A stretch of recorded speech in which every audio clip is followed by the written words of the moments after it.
Hello friends, welcome to my channel. আশা করছি সকলেই ভালো আছেন। আজকে আমি বানাবো ডিম দিয়ে একটু অন্য রকমের রান্না। চলুন তাহলে রেসিপিটি শুরু করি।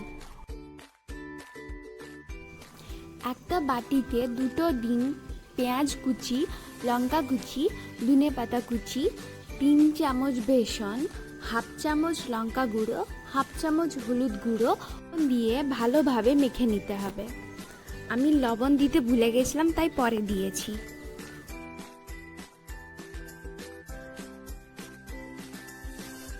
একটা কড়াইয়ে সাদা তেল গরম করে তাতে একটু একটু করে ডিমের ব্যাটারটা দিয়ে দেব।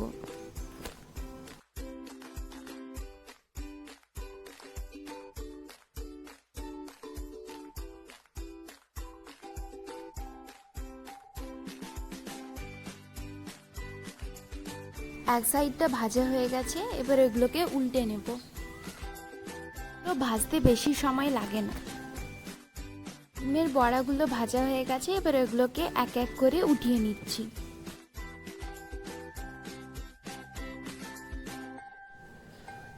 ওই কড়াইতে কালো জিরা ফোড়ন দিয়ে তাতে লম্বা লম্বা করে কেটে রাখা আলুগুলো দিয়ে ভেজে নেব।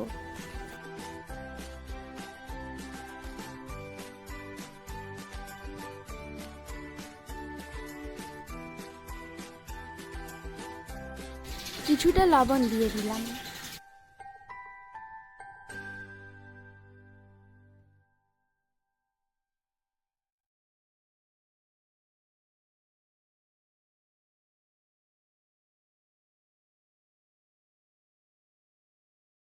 এবার এতে পেঁয়াজ কুচি ও টমেটো কুচি দিয়ে দিচ্ছি।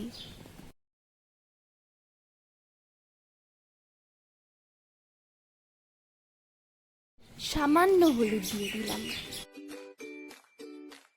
হাফ চামচ আদা বাটা, হাফ চামচ জিরা গুঁড়ো, হাফ চামচ লঙ্কা গুঁড়ো দিয়ে ভালো মিশিয়ে নিচ্ছি।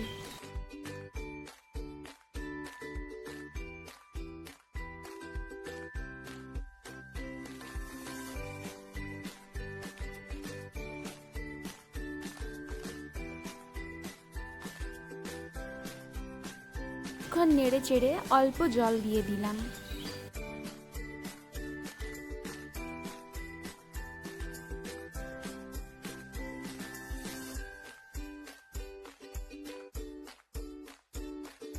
এবার এতে 2 চামচ পোস্ত বাটা দিয়ে ভালোভাবে মিশিয়ে নিতে হবে। স্বাদ মতো চিনি দিয়ে দিলাম, আপনারা চাইলে নাও দিতে পারেন। এবার এতে ডিমের বড়াগুলো দিয়ে কিছুক্ষণ ফুটিয়ে নেব।